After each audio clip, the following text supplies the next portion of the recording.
On the opening of the eyes, the opening of the eye. Namo Myoho Renge Kyo, Namo Myoho Renge Kyo, Namo Myoho Renge Kyo. Hope this video podcast finds you in good health and secure. Thank you. Thank you for being here. Thank you for your practice, your curiosity. Namo Myoho Renge Kyo. So, this is kind of central to Buddhism. What are we doing? What eye are we opening, right? There's the eye as an analogy is used throughout many things, not just Buddhism. Certainly different forms of Buddhism, but also different, or I shouldn't say forms. They're just different schools. They're earlier schools, mid schools, later schools, right? Lotus Sutra being the ultimate, the culminating teachings of Shakyamuni's life. So what is the opening in the eye? And more specifically to you and I, our modern practice of Buddhism, what does Nichiren have to say about this, right? He wrote a whole Gosho, one of his most important, on the opening of the eyes. And he talks about the nature of GoHonzon, his mandala, the creation of the mandala, what it's based on, all of that. Lots of course, always, and it's a long Gosho, a lot of information, translations being what they are. There's always going to be confusion, and confusion leads to misinterpretation and blah, blah, blah, blah, blah. One thing I hope that you'll, and I'm repeating myself, but I hope that you'll realize, and why it's taking some time for me to finalize this book, is that all of these terms and words, they're conceptual. And, we're at 254 pages now in the book, not to impress or diminish, but just to identify, to quantify that all of these terms are interpenetrating. They all kind of work through and in and are different aspects of, or manifestations of, or inclusive of all the other terms.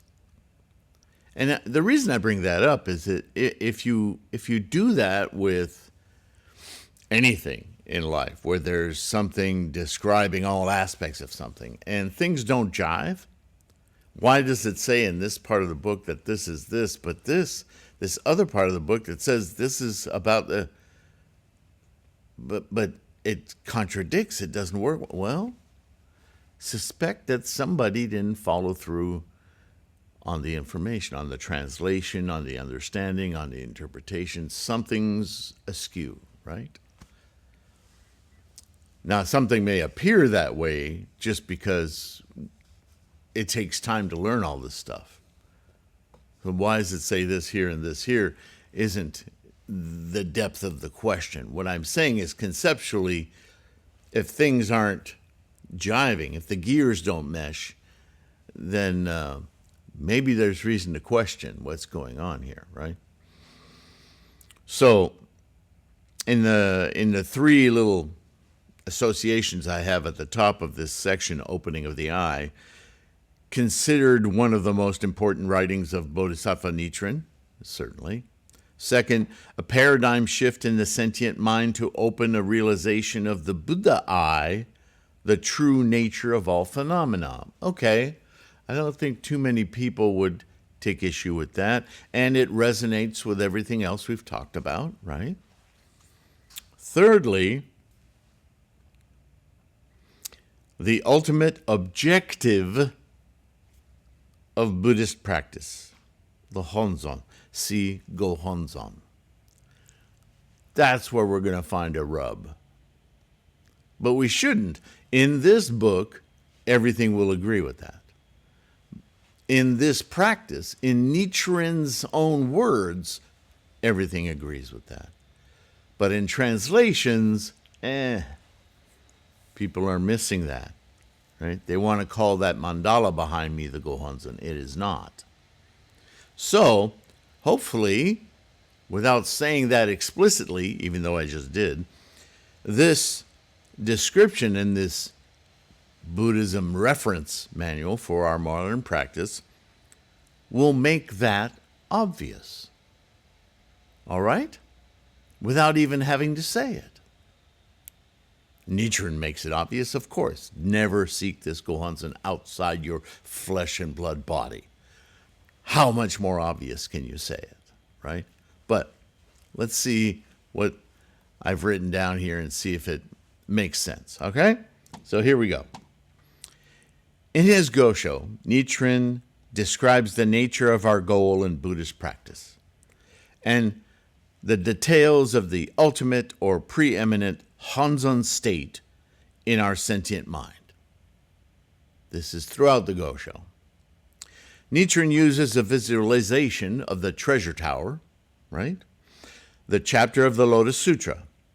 This chapter enumerates the elements of the visualizations as the many facets, innumerable as they are, of self-realization captured in our focused and committed invocations of self-realization through Daimoku, and become the tool of Nichiren's mandala to aid in the visualizations of the ceremony in the sky. Let's see what I mean by that. To quote Nichiren, to single-mindedly meet Buddha. This is how we're supposed to present our Daimoku to the mandala. Single-mindedly meet Buddha, see Buddha, whatever translation you're working with. Manifest Buddha. It's an invocation.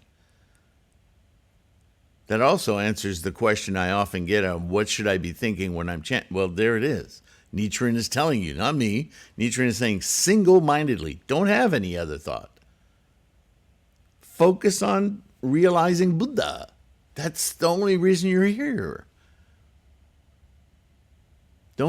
Other stuff is samsara. What are you doing bringing that to your practice of enlightenment? No, enlighten. That's what you're here for.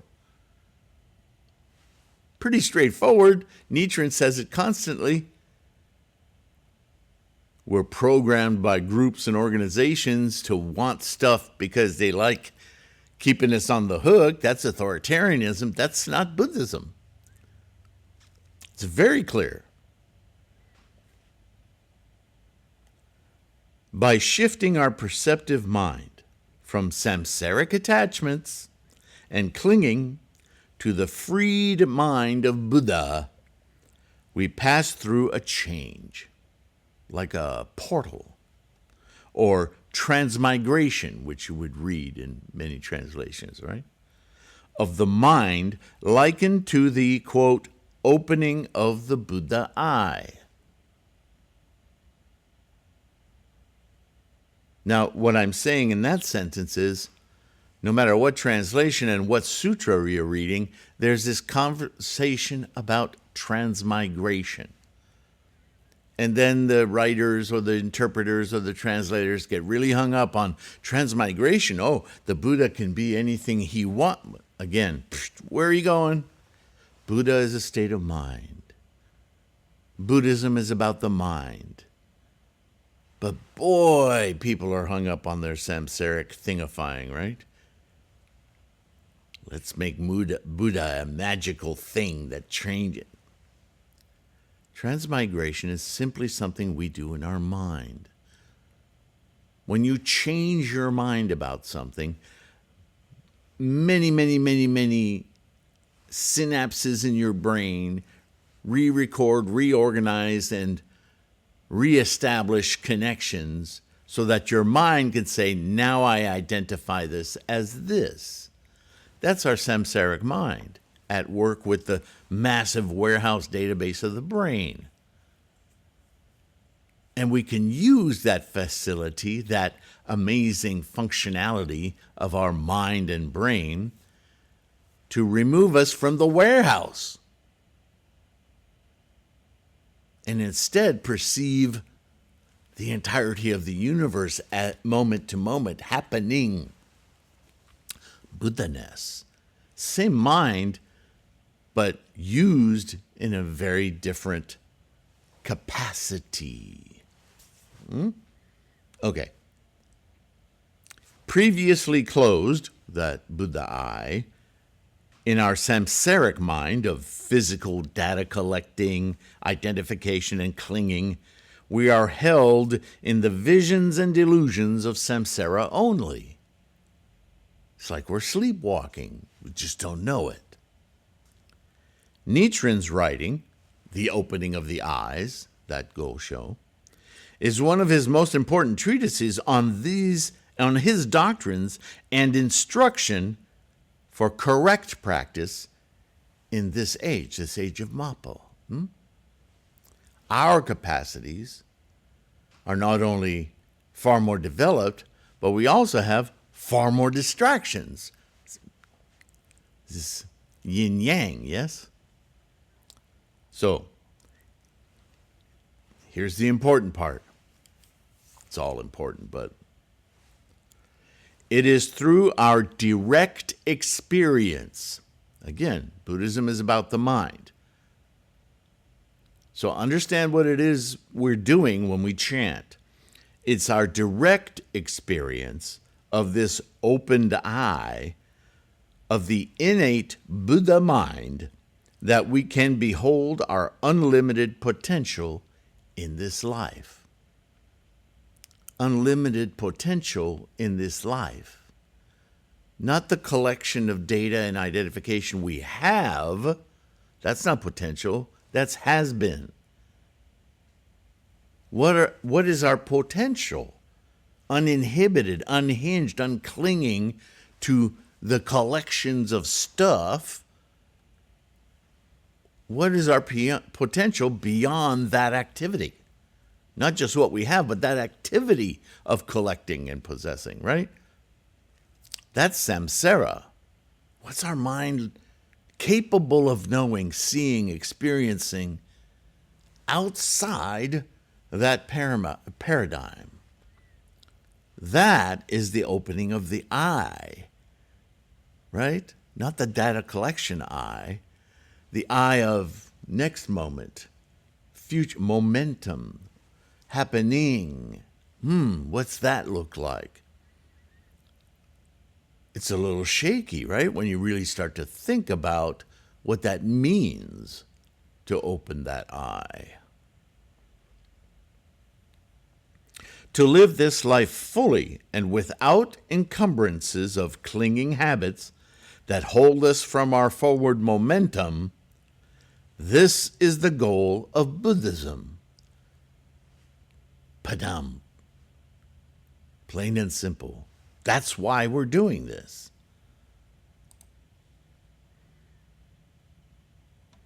Mistakes and obstacles will manifest, to be sure. Right? It's not a carefree. We're still in samsara, and we'll have issues. But with the open eye of Buddha wisdom, all becomes opportunity for growth, directional adjustments, and celebration of the engine of life. Because now we're not looking at what's been done and what we can collect, but what is being created, what is happening in this moment and possibly into the next. How can I engage, participate, influence the momentum of my life and all life to fully engage, live my potential, whatever it is, right? As we experience our energy of momentum, moment to moment, and engaged with all life together into the next. How's this going? Where am I going? What am I doing?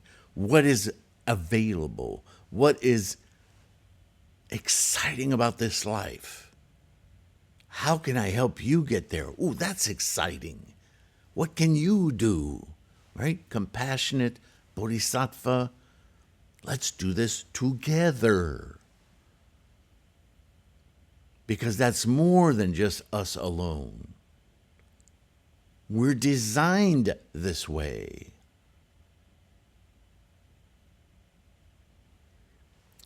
Now, is this all just rhetoric I'm creating? Well, let's look a little bit at how this has come about. And I'm going to use the Lotus Sutra and Nichiren's teachings and Shakyamuni's teachings, and I'm going to demonstrate to you why this isn't just something I came up with. The apparition of the treasure tower, even though that's a translation and there are different names for it, that chapter of the Lotus Sutra, I read it more often than a lot of other areas of the Lotus Sutra simply because it's so amazing, because I feel closer to Nichiren every time I read it. As I read it and I think, oh, Nichiren saw this. Yes, that's what he means. That's what this scroll is about. It's this. I just go out of my mind. I got to go chant. The apparition of the treasure. Apparition, what a great word. Or the appearance of, or the manifestation of, right? The treasure tower. Why is it a treasure tower? Because it beholds so many innumerable, wonderful aspects, potentials of manifestations. That's what we're talking about. In that chapter of the Lotus Sutra, the visualizations of the experience of enlightenment, because that's what that's about, or the pathway, or the kiosk, whatever you want to call it, of the many jeweled tower. Why is it jeweled? Is it because we love diamonds and rubies? No, it's because of preciousness, of rarity, effort. It rises into the air. This isn't a mistake. The apparition of the Treasure Tower chapter is about this massive opportunity that's detached from the samsaric physical world. It rises in the air to indicate rising the mind, the awakening mind, to its potential. Doesn't that make sense? And with it, rising in the air, Shakyamuni and Tahoe Buddhas representing the man, Shakyamuni, and the personage of Buddha-ness in Tahoe Buddha, they go floating up there with it. So you have samsaric Buddha-ness and Buddha-ness in general standing in for all of that opportunity. Your Buddha-ness, my Buddha-ness, this is the visualization, the carrot, if you will. All of the treasures of awakening await our penetration into this awakened state. In displaying the immeasurable treasures of enlightenment embodied by the tower and their presence, the entire audience is also lifted into the air. This is the ceremony in the air. Why is it in the air? Only one reason. This is a mental construct. This Buddhism is about the mind. And we're going to take your mind from its samsaric, earth-based, butt planted on the ground, and we're going to lift it in the air to detach you from that world of being, to introduce you to another way of being. That's the transmigration right there. The paradigm shift, the shift of mind, whatever you want to call it. If you were floating in the air, you would think differently, would you not? This is itself the very transmigration of the mind that Nichiren captures in the scroll of his mandala, in conjunction with our chanting of the Daimoku. This is what Nichiren was able to take from this teaching and say, look, we can do this on our own. We can enact this ceremony in the sky every single time with our own effort, with our own tools to samsarically engage with this ceremony, right? What the video I did on presence at the Butsudan touches on this, yes? Nichiren demonstrates that in our samsaric world mind, we can enact this very ceremony with our single-minded focus, visualizing the treasure tower, the mandala, the treasure tower, Namo Myoho Renge Kyo right there in the center, Buddha and Tahoe on either sides of it, just like the treasure tower chapter. That's what this is a snapshot of, including us floating in the air with it. Isn't that amazing? To open the apparition of our mind's GoHonzon portal,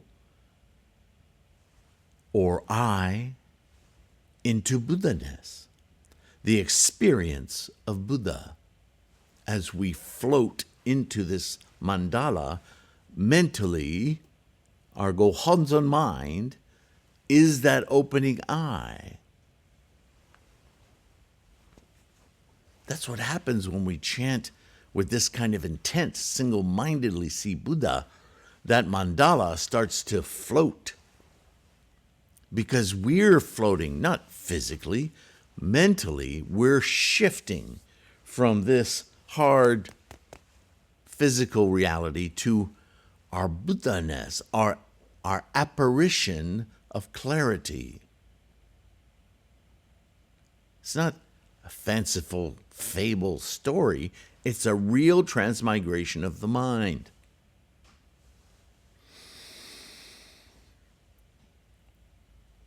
The opening of the eye is the modern visualization of the transmigration from deluded samsaric mind state to awakened Buddha mind state.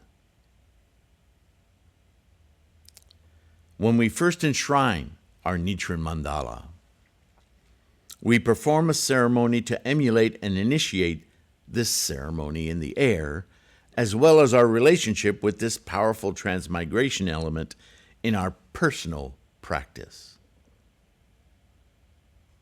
This is the whole value of the altar, the Butsudan, the scroll, mandala. It is in our practice that we instantiate our GoHonzon open eye to experience when we invoke Buddha-ness, yes? Buddhahood. See Buddha.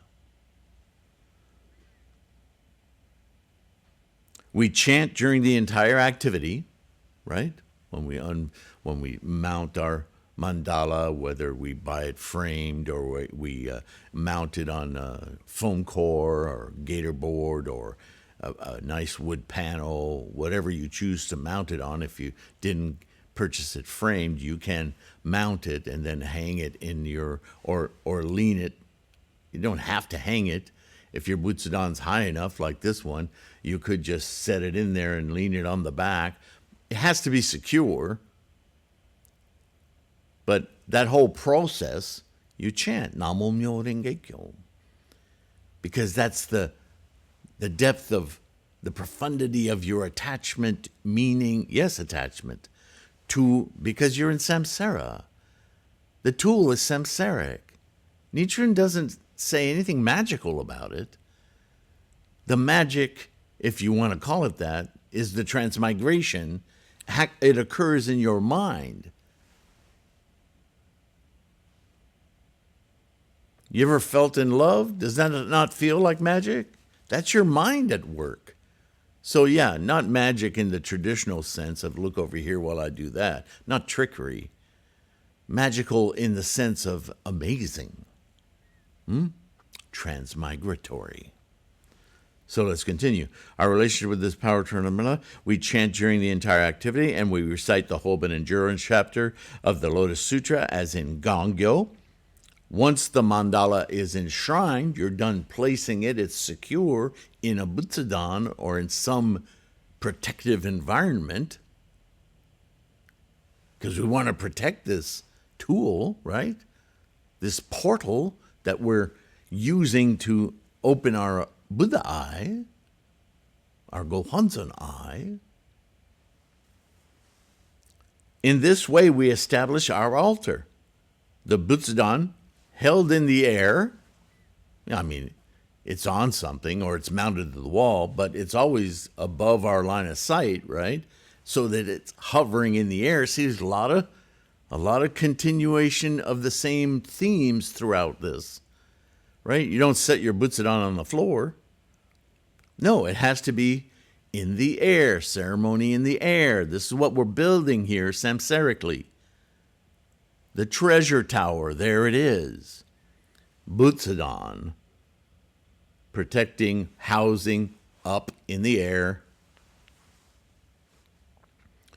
Containing the treasure tower, the mandala, our goal of transmigrating our samsaric mind through our GoHonzon I in the mind to invoke and experience Buddha.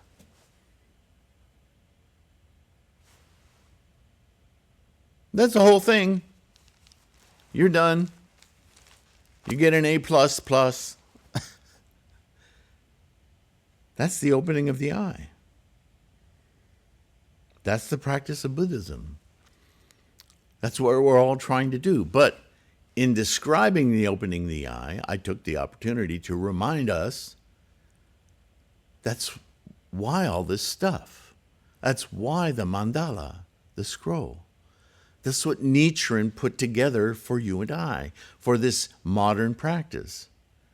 Because without it, our mind would be so freaking distracted that we would be like those people who spend all day long trying to empty their mind. Never going to happen. The mind doesn't work that way. The mind works so fast, right? Go look up moment again. Max Planck. Try to figure out how quickly the mind works. Good luck. You're never going to empty that thing. Why would you want to? What you want to do is supplant the collection, the massive collection of data that your mind is constantly collecting and go, hey, get off the lawn for a minute. Okay, look around. Wow, look what's happening. Set that tool, that mind, to work at its momentum on potential. What would that be like? Can we feel it even just a little bit? How exciting would that be? That's what you're searching for when you're chanting. Not your preoccupations of the day-to-day. That's just samsara. What are you doing? No, you're looking for that. You want to connect with that moment to moment into the next. Namo Myoho Renge Kyo Buddha-ness. Holy crap, look how, so fast, so amazing. Oh, opportunity. Yeah, when you're so flooded by opportunity, who has time to worry about samsara? It'll work out. You'll take care of it because your entire mindset will have shifted. I didn't lose a frame today. I'm so proud of myself. All right. Opening of the eye. Questions? Please use the comments section or email me at tlksylvain@gmail.com. You guys are awesome. If you can take a second to like and subscribe, doesn't take long, but it's a bodhisattva act. It helps us grow the Sangha. So for that, I very much appreciate not only the time you're putting in to find out about this stuff and practice to the best of your ability, right? Those of you who are buying ebooks, I hope they're truly helpful, like this book as a reference. I'm really engaging with this book, and I'm thinking it's a powerful resource. But there are lots of other books that are available. Threefold Lotus.com, lots of free information there too. Just to kind of think, what is the five skandhas? What is the three factors? What is the... Well, there are easy documents to download. You can own them. You can read them online. There's dozens and dozens of links there that will take you to mostly just short documents of investigations, of my own investigations, sometimes written documents that I've written, just little essays, like when we were talking about the Noble Eightfold Path or the Eightfold Noble Path, however you say it. Right? I have lengthy discussions on each of those paths. It's like an 8-page document, which I didn't put into this book because it's just too much. It's not the purpose of this book. But you have resources like that for free on threefoldlotus.com. So please avail yourself to that stuff. Not only for yourself, but as a backup if you're helping somebody else and they come to you and go, what is that Eightfold Path? And you're going, oh, well, you can watch a video together. First chant, always, right? And then share that document with them, share the website. Ebook links there so you can very quickly and economically get these books, this book. Or lulu.com, there are links to many of the books there. Or you can go to lulu.com, spotlight/Kuun, right? What else? Oh, of course, the mandala, right? Have the correct mandala. Podcasts, all free. Some of you enjoy that much more than watching videos, or you have more time for it. You can fit it in more places. Terrific. Basically, the podcasts are all these videos in audio form, so you won't miss anything except my delightful mannerisms and skipped frames. And those of you who can through Patreon or PayPal, you guys are so essential to me keeping this going. Namo Myoho Renge Kyo. Thank you, Bodhisattvas of the earth, all. Take care of your health. Be kind to yourself. Take care of your health. Keep your practice strong, and I'll see you. Personages. That's what we're talking about next. Bye for now.